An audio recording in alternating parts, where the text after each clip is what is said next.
Good evening, everybody.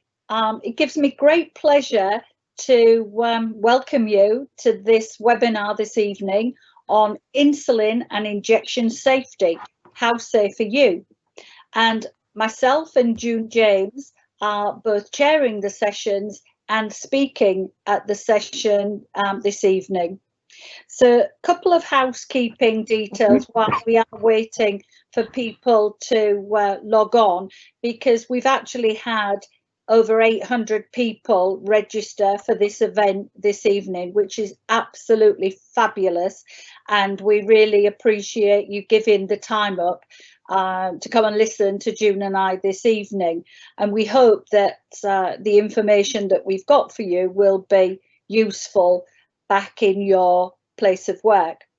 But what we'd like to tell you is that the plan is that we're actually going to speak for about 20 to 30 minutes, but then look to open the floor up to yourselves. We're not using the chat facility. We would like you to pose your questions through the Q&A section, and the lovely Ollie, who is the director of Orange Juice Communications, is going to ask both June and I the questions from you to enable us to not have to worry about the questions and also trying to answer them.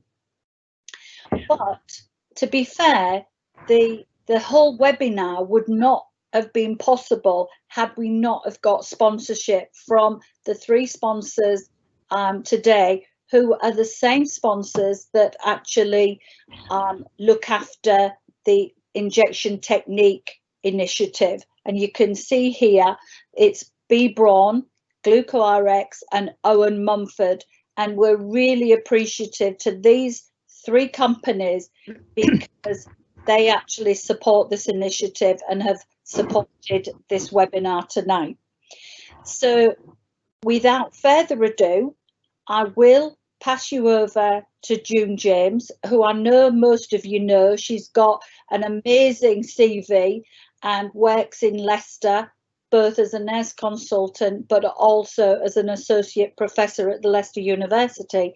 And you can see here, June has got both hers and my disclaimers before we start the presentation.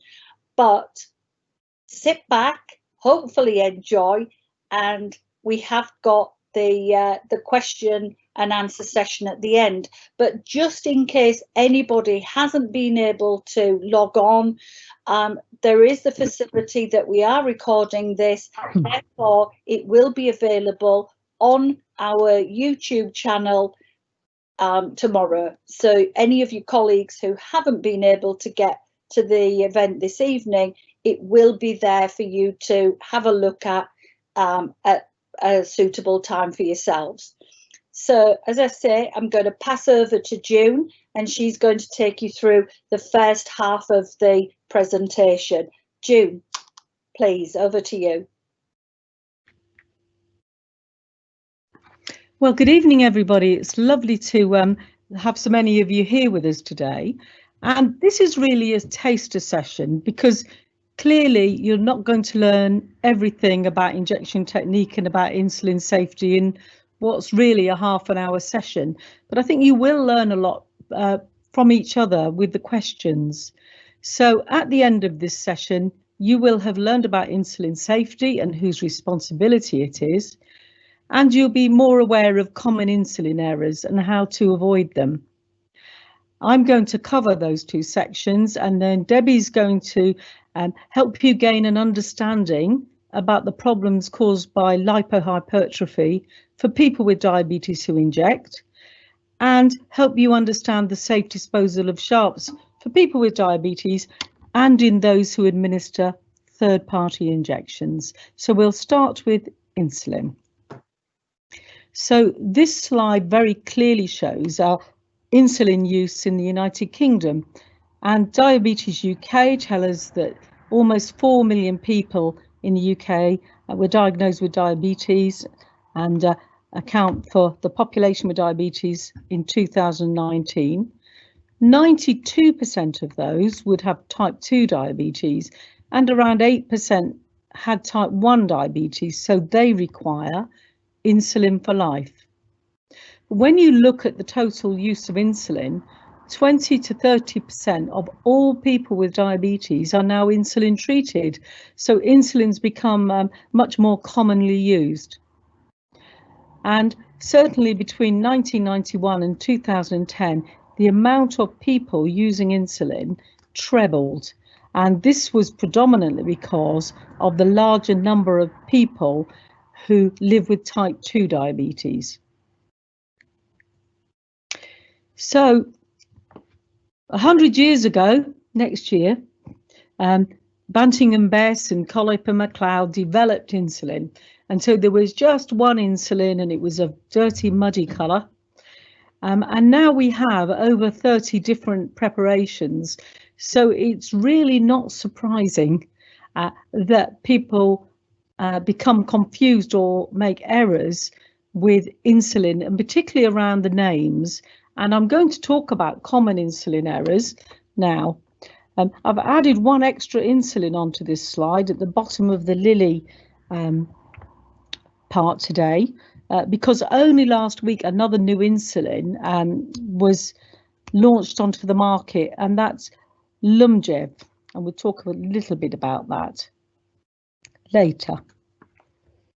So how often do we give insulin? Well, there's a variety of regimens depending on clinical need, but also the preferences of the individual. So you can go anywhere from once daily insulin, twice daily, right up to basal bolus, continual pump therapy, and intravenous insulin. So the amount of times you might inject or have insulin depends on your clinical need. It shouldn't really depend on anything else, except for clinical need and the preference of the individual. So let's look at insulin errors, and I could talk for a couple of hours on insulin errors, so I've honed down to just a few of the most pertinent ones. So we're going to think about how insulin errors occur, and they can be divided into three types. So prescribing errors, the delivery device errors, or dispensing errors. And the NHS England's National Reporting and Learning Systems department gave me examples of error, and I've shown just a couple of these in the slides, and these are the ones that they considered are errors that are becoming much more common. So prescribing errors we've always had with us, and certainly using the prefix U or IU when insulin is prescribed. So somebody will put 25 and a U after it, and when it's read on a prescription chart, it could lead to 10-fold overdoses of insulin and deaths. Prescribing the wrong insulin, and you might think that you'd only see that in handwritten prescriptions, but that's not true. And when electronic prescribing systems were introduced, and when you use a drop-down box for that, you find that often the wrong insulin is selected. Errors also occur when you transcribe an insulin preparation onto a new medication chart, or when somebody's transferred from an intravenous insulin regimen to a subcutaneous regimen. Common errors. So this is one of the cases from NHS England. So the person with diabetes was prescribed 8 units of Novamix 30. You can see the 8 is written with a U after it. The staff, and it was a ward, it was on a ward, the staff were alarmed at the high dose, so they got a staff nurse to check the dose, and she read this as 84 units, and that's what was given to the person with diabetes. So remember, when you prescribe insulin, many inpatient charts will have the word units already written on it. Doesn't need a U. or an IU, and if you're handwriting a prescription, you write the dose and then the word units. Delivery and administration errors, and I've shown you an image that I took on a ward of Tresiba or Degludec insulin, and you can see it's 200 strength insulin. You'll also see a little round disc next to the red, I'd call it the bung, and that's happened because something's been introduced into the other end of that pen, which has dislodged that disc, which should be flat. So using a non-insulin specific device is dangerous, but drawing insulin from a pre-filled pen or cartridge using a syringe, even an insulin syringe, is not to be done. So NHS England have issued warnings about it, as has Trend UK and Primary Care Diabetes Society. So you must never draw out from an insulin pen using any type of syringe. Poor injection technique is a common insulin error, and Debbie will talk to you about that. And withdrawing the pen needle when it's being given before all the insulin's been administered is another common error. And here's a delivery dose error from NHS England. So 4 units of Atrapid was prescribed if the person's blood glucose was more than 20. It was. So they used an ordinary intramuscular syringe to measure 4 units of Atrapid and actually gave the person 40 units. This error didn't result in a death, but very similar errors have resulted in the death of the person with diabetes. So only ever use an insulin syringe or the proper pen device when you're administering insulin. Dispensing errors are common, and I've seen that in practice in several places that I've worked. And it's usually because the prescription's not been written properly. So you've got to be very careful that you've got the right insulin for that person.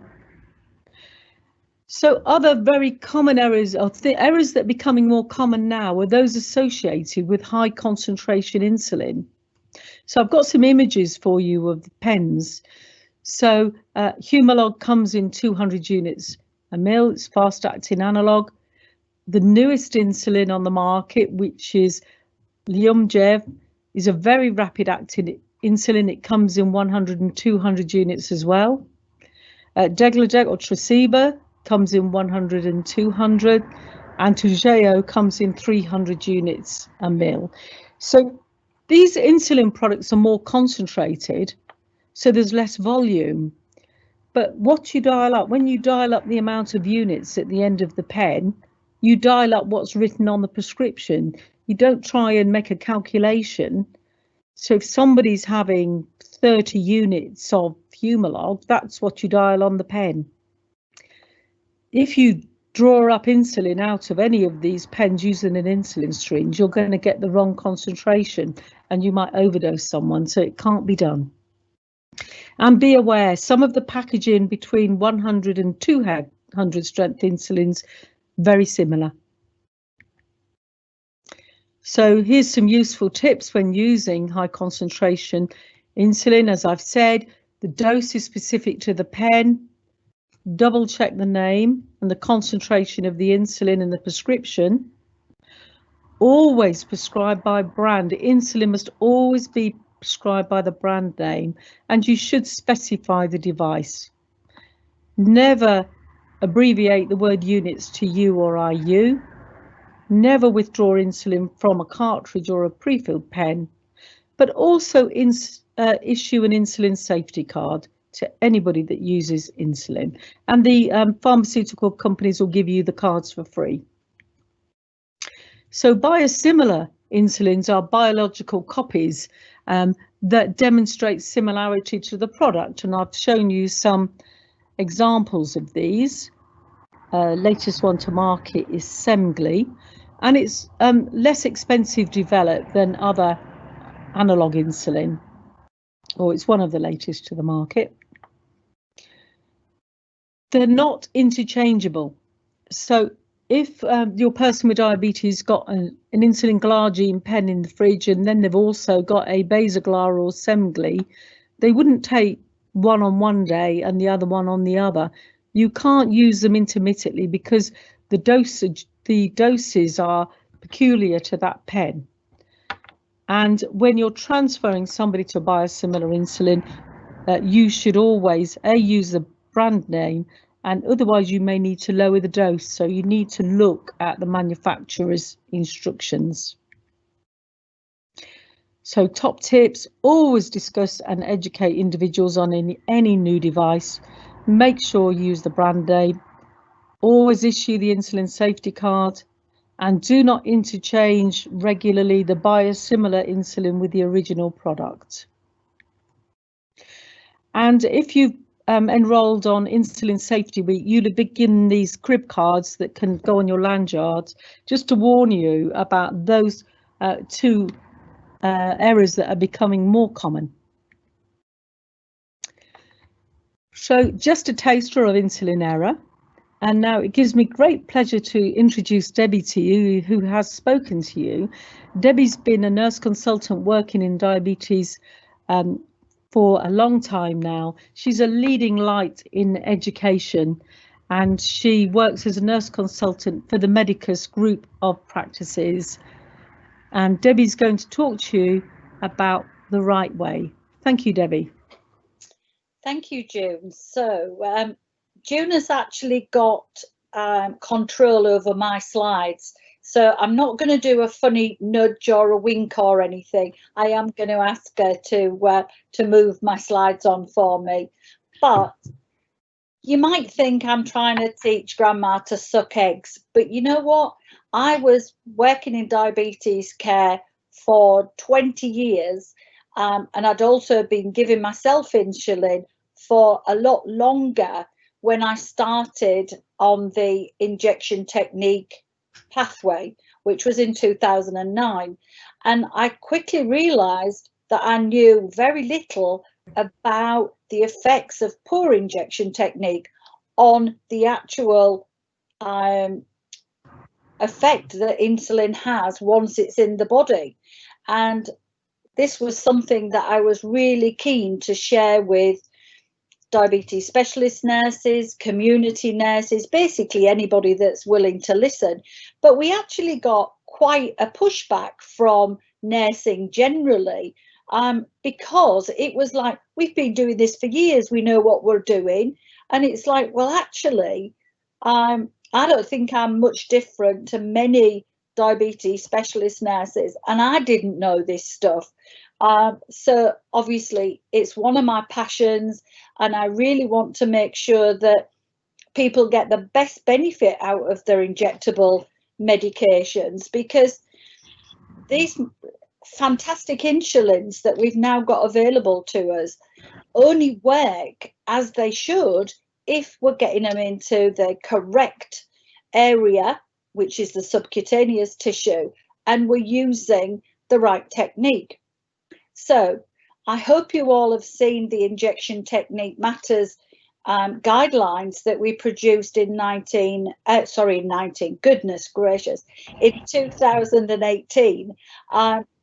And it really focuses on these principles, which is correct needle length. There is no evidence whatsoever that you need a needle any longer than 4 millimeters. The skin is only approximately 2 to 3 millimeters thick. You need to get it in the subcutaneous layer. A 4 millimeter needle is the correct length to do that. We should not be using longer needles now, because we know there is a risk of intramuscular injections, especially in people that are slim or children.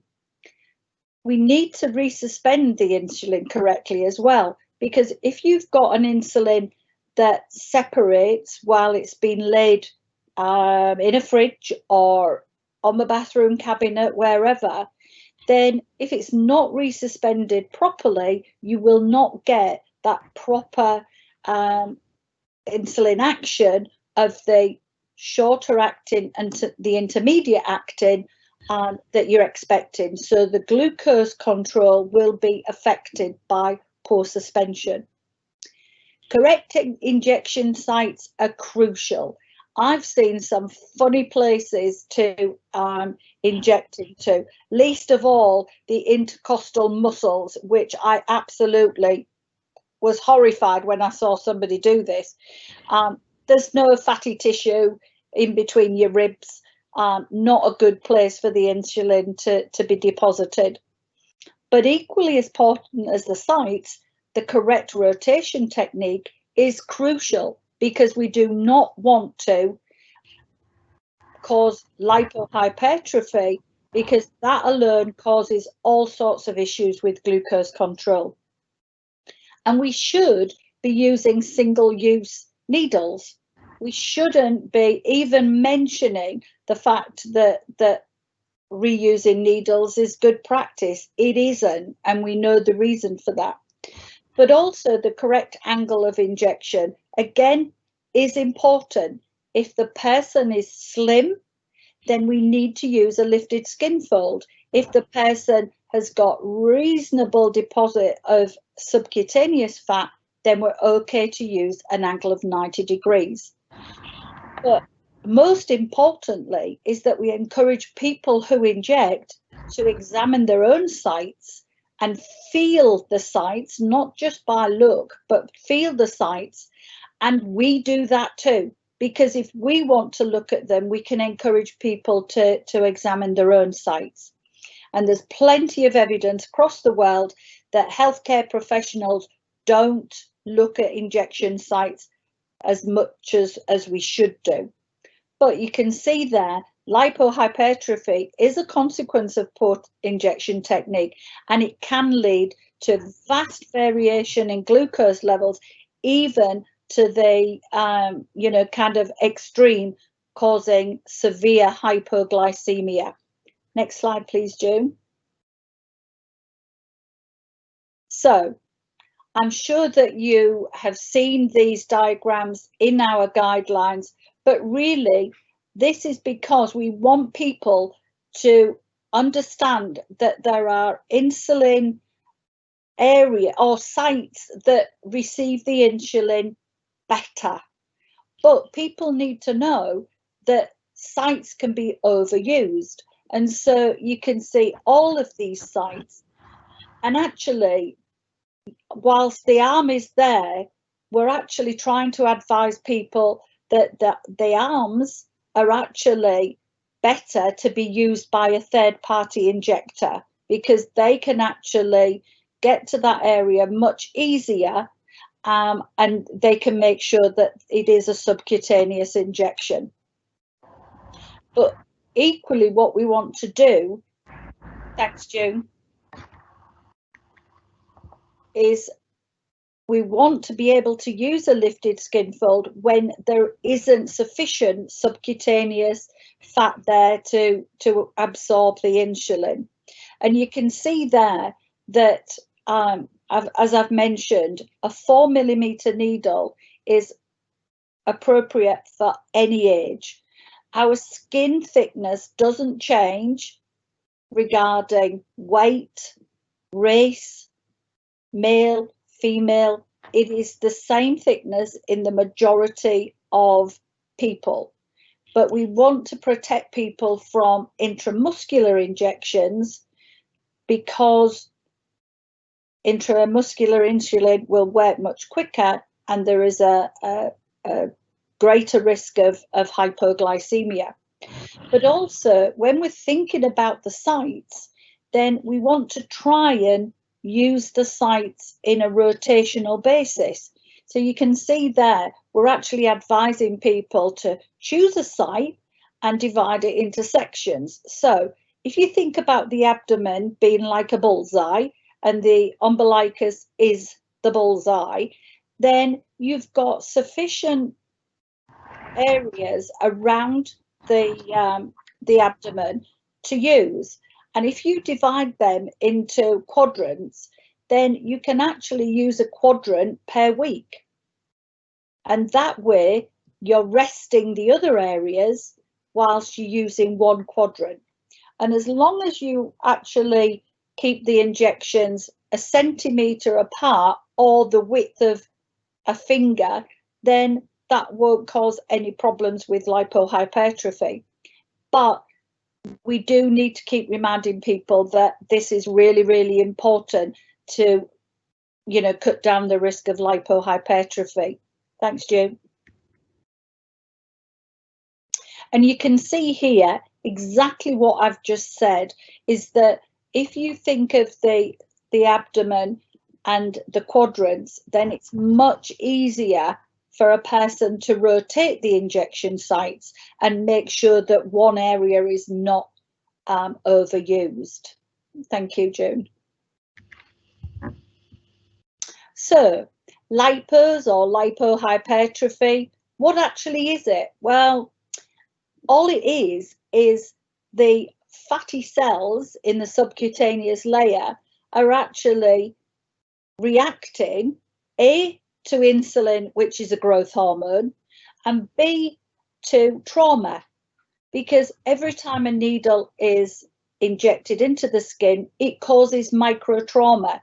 When you've got a growth hormone that is actually washing over these cells, then it's actually going to make these cells get bigger. If that's happening on a regular basis, that's why the fatty lumps actually appear.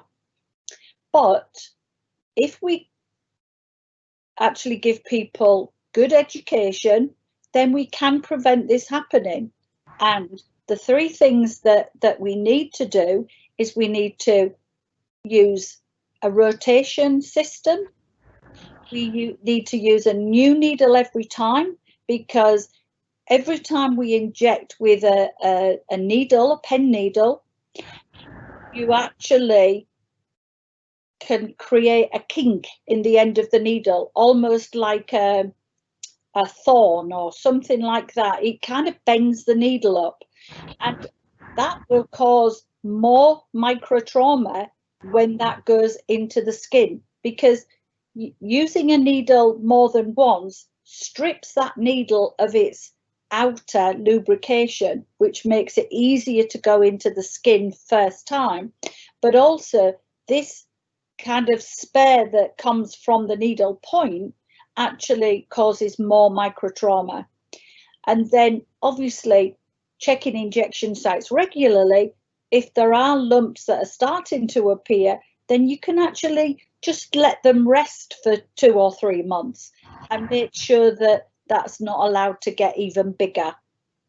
And this is something that we really need to be encouraging people that are injecting to look at the sites, make sure that it's not getting lumpy. And if they can't see anything, have a feel, you know, really have a feel around where they do their injections. Next slide, please, June.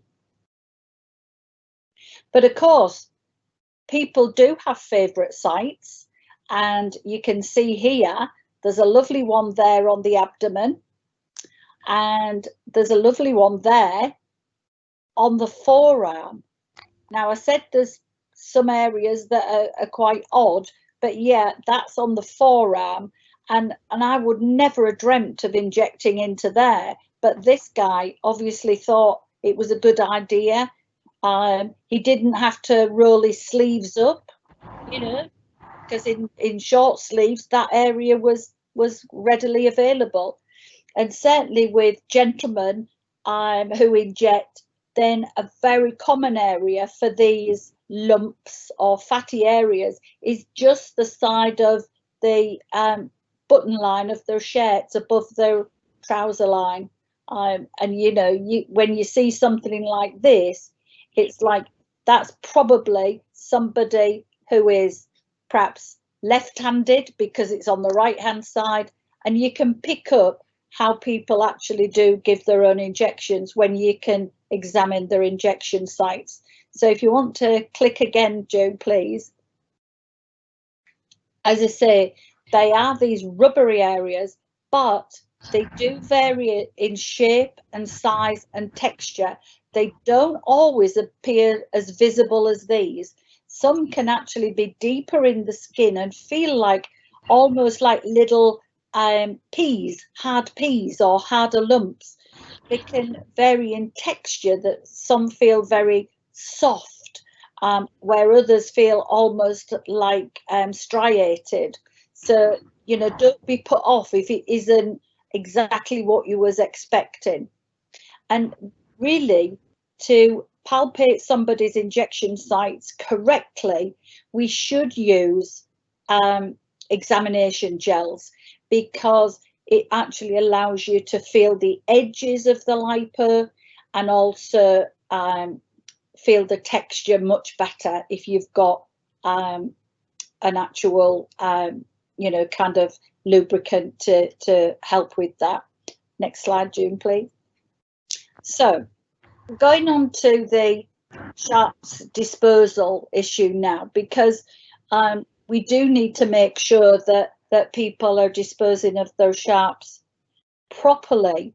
But that's an issue across the country, because where I work in Enfield, we still have the council who will collect all of our sharps bins and leave a new one in their place.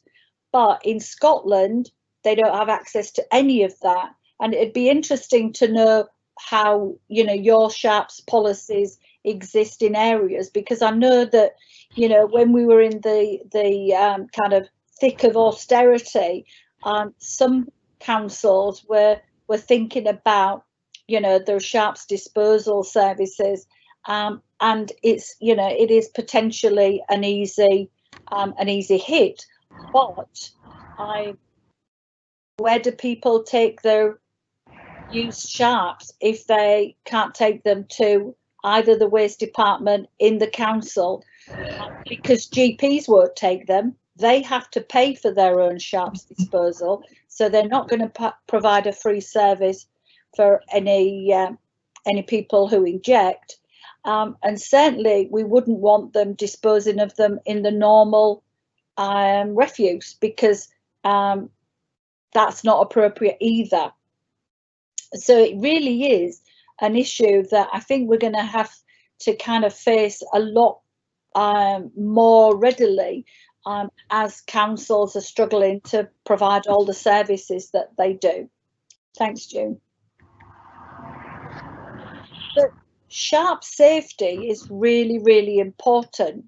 And actually, this includes everybody. It doesn't just include nursing staff or, you know, hospital staff. It includes everybody. And it does cover all of the employers as well as the employees. Now, in 2010, there was an EU directive, which is the EU 3210, which converted into UK law in 2013.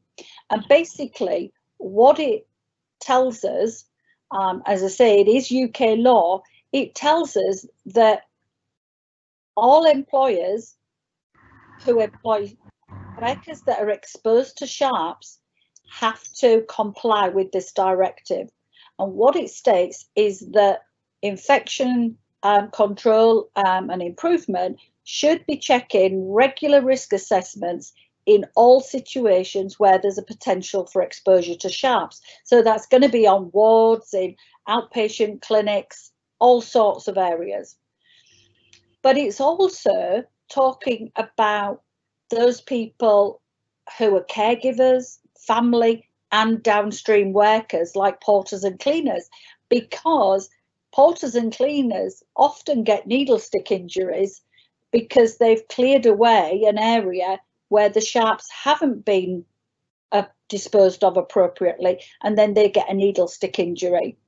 And so it doesn't just mean nurses like ourselves, it means anybody that's coming into touch with sharps. And so what we need to do is make sure that we've got the health and safety policies in place, and that's the responsibility of the trust that you work for, that also there has been training and appropriate protective clothing is used or provided at least, which is your gloves, but also that we use safety engineered needle devices, or SENs as they're known. And these should be available for you to use when giving insulin. Now, this happens more regularly in the hospital situation, but in the community, there is this kind of battle going on between community nurses and general practice as to whose responsibility is it to provide these safety engineered needle devices. And actually, I come down on the side of the GPs, because the GPs are not providing this device for the patient, they're providing it for the nurse. And that's not the GP's responsibility. It's actually the nurse's employer that is responsible for providing this. But within this legislation, it actually states that healthcare professionals should be involved in the selection, because it's really important that you actually know how to use them. And when the first pen safety needles came out, there was a lot of discussions about they don't work, they leak, etc. Actually, they don't leak if they're used correctly. And what needs to happen is training should be given by somebody who is competent in using them before somebody would then go ahead and use them themselves.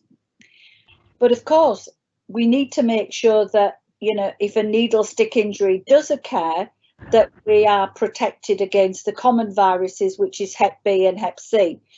So we need to make sure that our vaccination status is you know, actually active. And also we need to make sure that we don't recap any needles whatsoever, because that's even more of a risk of needle stick injury. And we all need to know what the first steps that we do need to do when we do have a sharp, because years ago I did get a sharp. It wasn't from a needle, it was actually from a lancet. But I'm super careful now when I'm showing anybody how to inject or how to do blood glucose monitoring. But it's not about blame. It's not about, you know, kind of any problems with having a needle stick injury, but we need to make sure that people are protected, that the person who the needle stick injury has affected is tested for any blood-borne infections, and also that the person who was being cared for at the time is also checked against, you know, the same issue, same viruses, because we should be using, you know, kind of universal precautions, but sometimes, you know, things go amiss, and you know, we never know who, you know, who might have, you know, kind of be HIV positive or Hep B or Hep C. So we have to assume that we use the full precautions to protect ourselves as well. So next slide, June, please. So you can see here, there's a couple of the safety engineered devices, and really the crucial thing is knowing how to use them. They may look very simple, but if we want them to work as they should, we have to make sure that we are competent to use them, because we don't want patients to get less insulin because we didn't know how this device worked. But in the community, and certainly you know, in hospitals, we should be using safety engineered needles You can see here, community nurses should have access to these. People who inject with small children, if they're worried about access to the needles, then obviously you might consider this a useful addition to their prescription list. And of course, certain people that we know that might have these viruses, then we would want to have the safety device in place. And of course, you know, when injections are used outside of the home, then we want to make sure that these devices are there, as such as school, care homes and prisons. Thanks, June.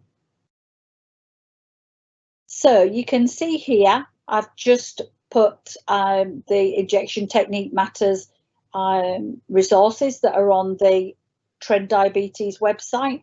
You can see here, this is the guideline. This is for healthcare professionals. We've got the toolkit here, which has got many more bits of information for people who are injecting. And also we've got these key things to remember. One of which is, you know, making sure your healthcare professional is checking your injection sites. So next, please, Jim. And then, of course, you know, you can't really have people that are taking insulin without we make sure they've had the appropriate information about hypoglycemia and how to treat it, but also keeping safe with insulin therapy. And this leaflet was specifically updated to use during Insulin Safety Week, and that's why June and I are sporting these lovely citrus green t-shirts. But Trend Diabetes have really supported this week, because we do feel it's really important to make sure that people who are injecting get the best possible care, but also that our colleagues who are not specialists make sure they're up to date with the information. So next slide, June. You can also see these two leaflets that were updated very quickly as soon as the pandemic occurred, and these were available almost immediately for people to send out to people with diabetes who may well have either got or worried about COVID-19, and just the what to do when you're ill leaflets. And these have been downloaded thousands and thousands of times in the last 3 months. So next slide, June, which I believe is the last one. So in summary, June's already told us how common insulin errors are, and we should really remember this message about not using U or IU, because it obviously can look confusing and can be misinterpreted as a 0, and we definitely don't want people to get 10 times the dose of insulin that they're supposed to. And that person who got 40 units of insulin instead of 4 was actually a person that was within my trust. Thankfully, he was a big guy and the insulin didn't make him unwell, but they used a 1 ml syringe, and unfortunately that is definitely not allowable. And because of that, they actually only allowed pen devices to be available for nurses to use within the forensic unit of North London. Insulin passports, they're a bit long-winded with the open kind of option which the NHS brought out a few years ago, but the insulin safety cards that all the pharma companies provide is easy to make sure people learn their insulin and carry it with them if there was any untoward incidents. But for your safety, for your protection, you are entitled to protection under the EU 32 10 directive. And that means when you're giving injections to another person, you should have access to a safety engineered needle device. And actually, June sat there and I can see her now, but I know that Lester actually was smacked on the wrist by the is it, who was it, June, who actually said you had to get your safety devices better supplied, because they definitely did, but it really makes a difference having the right equipment. And you know, we should have a sharps collection bin next to us when we're doing the injections. We shouldn't really have little trays that we're going backwards and forwards everywhere, because that's an increased risk of sharps injuries. So on that note, I'm going to pass you over to the lovely Ollie, who is waiting to take the calls, and June and I will actually be there available both on screen to answer any questions. So thank you very much for listening, and hopefully Ollie's got plenty of questions for us. Good evening, everybody. Look, yes, there'll be lots of excellent questions. We'll try and get through as many as possible, but also be mindful of the time. Yes. So the first question is, what can you advise for a gestational diabetes patient with insulin when it comes to injecting insulin over their abdomen? Okay, so in the first trimester, it's usually not a problem. But if you look in the pregnancy section of the guidelines, it will give you the information within that guideline. And what we're actually advising is using a 4mm needle, but actually going to the flanks. And as long as the ladies can actually have a lifted skin fold, then it's fine. If they can't, they're better off using their legs or their buttocks, the thighs or the buttocks. That's it. Thank you, Debbie. Second question, is it right to lift the skin up before administering insulin in patients with wasted muscle or skinny patients? Again, to you, please, Debbie. Yes, it is very important, because if you don't lift the skin away from the muscle, then the likelihood is that you're going to get an intramuscular injection, and insulin is absorbed in the muscle because it's much more vascular than the subcutaneous skin. Then yes, it will be taken up by the blood vessels and it will work much quicker. And in somebody that's elderly, you definitely wouldn't want a hypoglycemic event.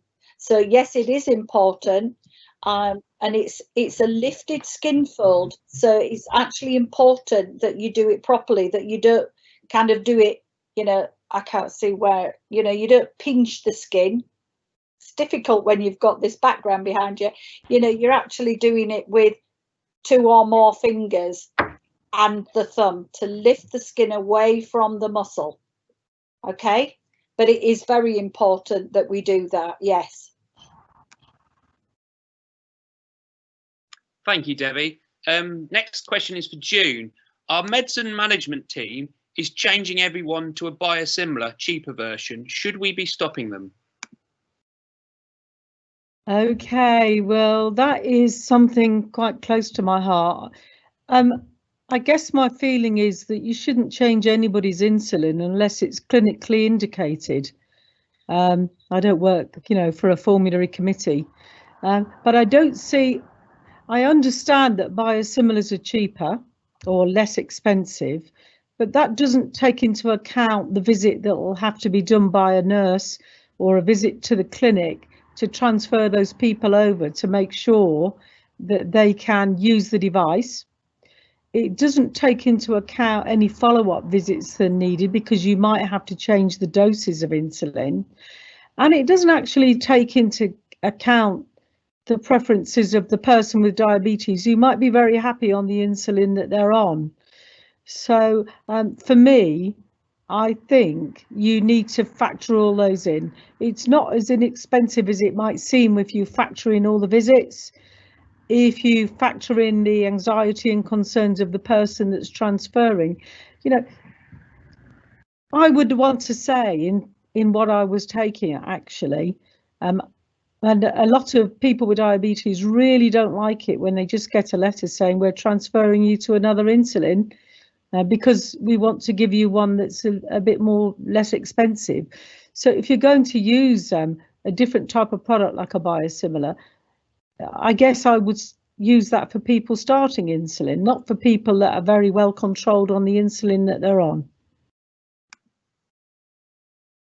Okay. Thank you, June. Comprehensive answer. Next question regards safety needles. Any tips for ensuring patients receive the full correct dosage? This nurse has had some issues with a patient with a distended abdomen and seeing insulin leak from the injection site, even with waiting before removing the needle. Over to you, Debbie, please.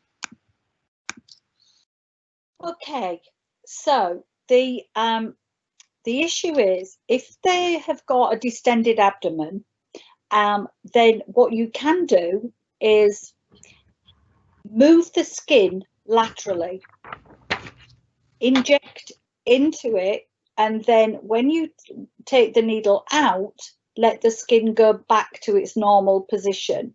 That can often trap the insulin and stop it backflowing. However, the most common reason for that happening is that the actual safety engineered device is not used correctly. And that's why I emphasized the training that's needed. And what we have to, be aware of, it might be that we're not using them properly. It might not be that there's a defect in the actual needle. And so if you are using them and you haven't been shown how to use them correctly, then I would say get in touch with either two of the sponsors. Two of our sponsors do provide safety engineered devices, both GlucoRX and Owen Mumford, and you could ask them to demonstrate the correct use. And I would always check that, because we can't assume that if we haven't had the training, we can just use it without a problem. So, it could be one or the other, but if you're not sure, I would just recheck the instructions on how to use them. Great answer. Thank you, Debbie. This one's for June. What's the best guidance for people, end of life guidance for people with type 1 diabetes regarding hypoglycemia? Over to you, June. Okay, so people with type 1 diabetes in end of life, you can't stop their insulin. You shouldn't stop their insulin completely. There's some very nice guidance, I can say that because I was one of the authors, from Diabetes UK, end of life guidance. And it's very clear that people with type 1 diabetes will need insulin till the day they die. If you stop the insulin before that, they will go into ketoacidosis. Now, the truth is, by the time it's the last day or two of life, you're only going to need a small amount of insulin, and a long-acting insulin will be fine. So something like Glargine or Degludec is fine, and you just give a very small dose. You won't need big doses because they're not eating, but you need enough to cover them. So please, please, please do not stop insulin until somebody's died in type 1 diabetes. Type 2 diabetes, you can often stop the insulin before that, but you can't in type 1. So Diabetes UK website has the end of life guidance, and it's also on the Trend Diabetes Trend UK website. You can pull it off for free. Thank you, June. The next question: staff nurses in my trust are pinching abdomens for overweight patients. Obviously, you said this is only necessary for slim patients. Does this cause any harm? Debbie, please. No, it won't cause any harm, but it's unnecessary. The skin thickness in somebody that is overweight is no different to somebody that is normal weight. And the whole point of getting insulin into the subcutaneous tissue is that it's only 2.2 millimeters below the skin surface. So there is no need to use a lifted skin fold. We try and get away from a pinch because we're not actually pinching. If you pinch, you can actually pinch muscle as well. So it's actually lifting the skin away from the muscle. And that's what we're trying to obtain. But somebody who's overweight, their abs will be far below the subcutaneous tissue, and there's no risk of intramuscular injection. So, you know, it's actually not necessary to use a lifted skin fold in that situation.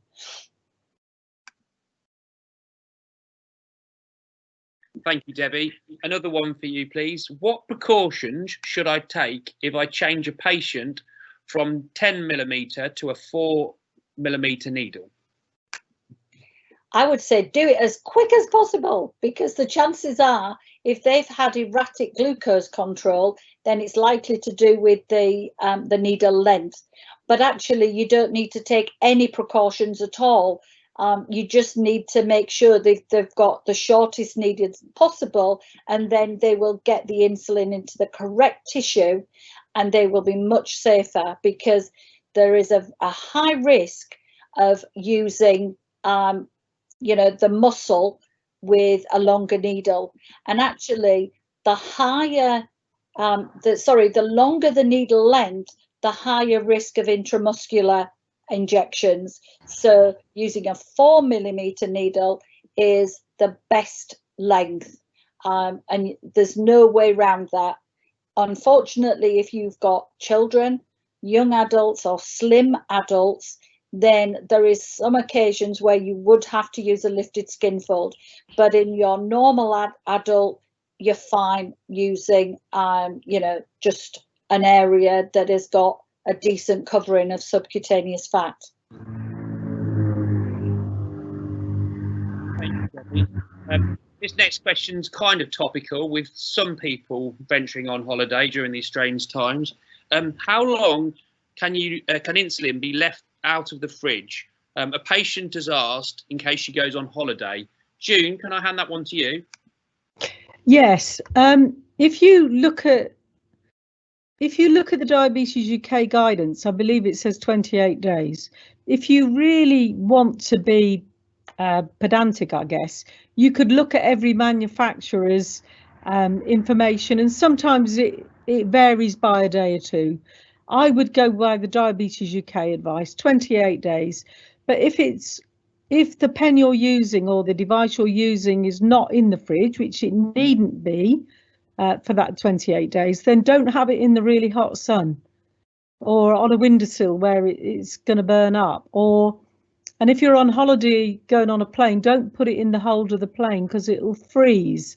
So I think you do still need to take precautions, and people produce cold bags that you can put it in, but each manufacturer is slightly different. Diabetes UK says 28 days. I think that's absolutely fine. Thank you, June. This one to Debbie. Which online teaching resources do you recommend for patients self-administering insulin to refresh their knowledge regarding technique? At the moment, I'm not aware of any online options available, but the toolkit is readily available from any of our sponsors, and they will provide the toolkits free of charge. I always make sure that I give one of them to anybody on starting on insulin. However, last year, ITM, Injection Technique Matters, produced some videos, very short videos, about 3 to 5 minutes long, on all aspects of insulin therapy, injection technique. There's one on palpating for lipohypertrophy. There's one on what it actually is. There's one on using a pen device. So there's 8 different videos that people can go onto YouTube, and the YouTube address is on the ITM section of the Trend Diabetes website.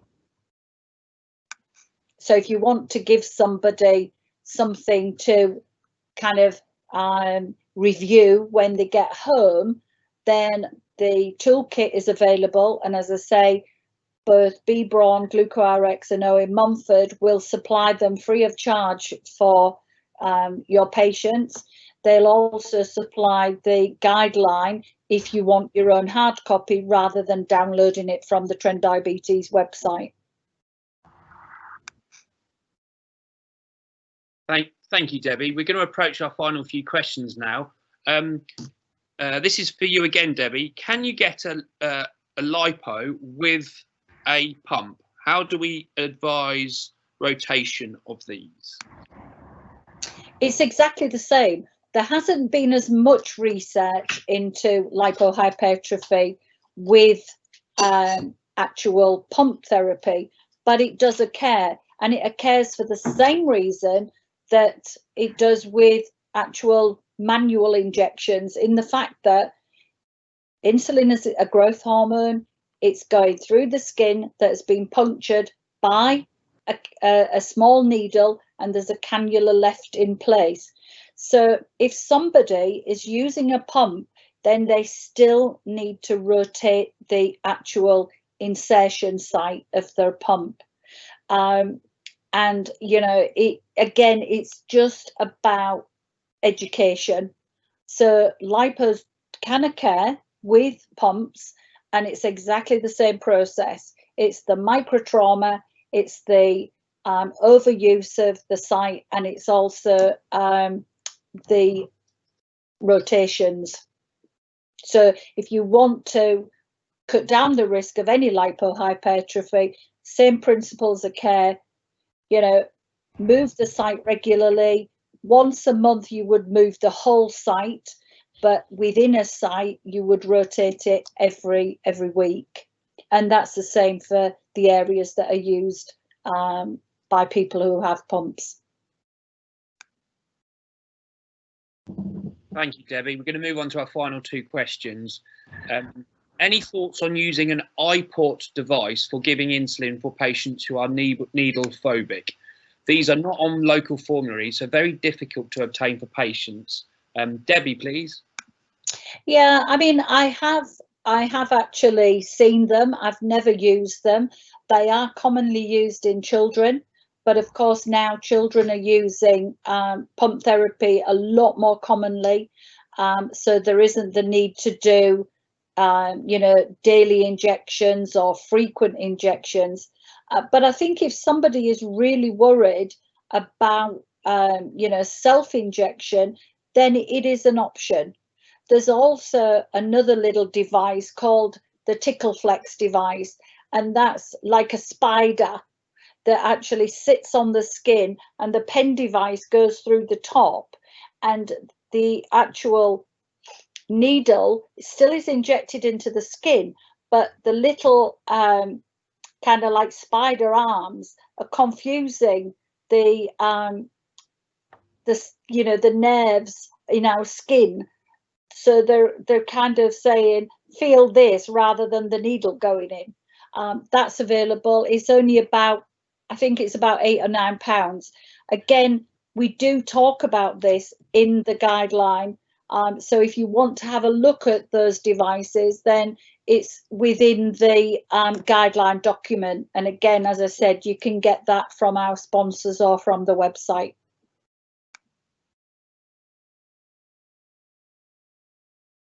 Thank you, Debbie. Final question of the evening to June.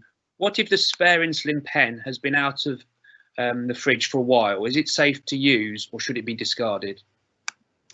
It's still the same rules with the 28 day. If it's been out longer than that, you need to discard it. All insulin can stay out of the fridge for 28 days. Can I just make a comment, because Debbie, your talk has been fascinating.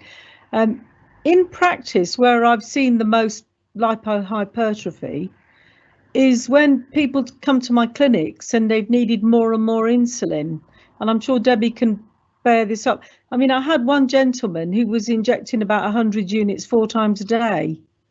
And he hadn't had his injection sites looked at. And when I looked at them, there was huge degree of lipohypertrophy, which was clearly, you know, he was still injecting into those really large areas of lipos, and the insulin just wasn't absorbing it. So sometimes you can get there's a warning signal really if people are needing a lot more insulin but still got poor control. It's really worth checking the sites, and in my experience a lot of people don't get their injection sites checked. So I can only reiterate what Debbie's saying. You really must make that effort, even in a short consultation, to check the injection sites. Okay. Yeah, and actually, can you pass the over to me, Ollie? Oh, yes, I'm just going to come back with what June has said there.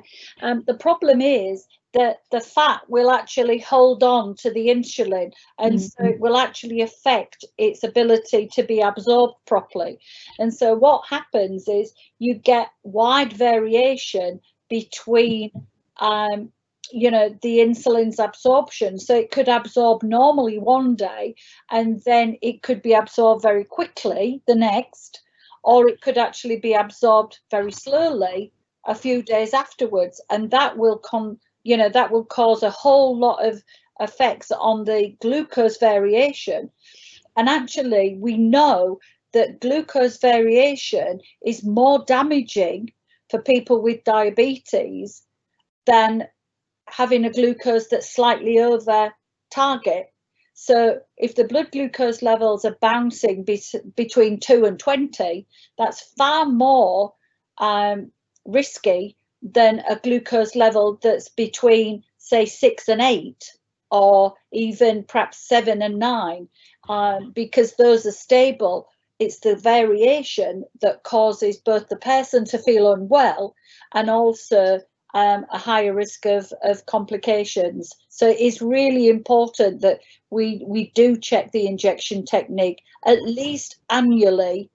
But if anybody's having problems with, you know, very kind of varying glycemic levels, then, you know, please do check the injection technique. Thank you, Debbie. I'm going to hand you back. I'm going to hand it back to you to close the meeting. Thank you. Okay. Okay, so we're at the end, and both June and I thank you greatly for listening. I hope you have found a few nuggets of information that you'll find useful back in practice. Just a few thank yous. First of all, thanks for listening, but also thanks to Braun, GlucoRX and Owen Mumford for making this happen. And please do contact your local reps if you want any of the injection technique matters resources, because they do have them, and they'll be happy to share them with you. But also thank you to the lovely Ollie, who has been our quiz master for tonight, and we bid you good night. So thank you very much. Good night. Bye.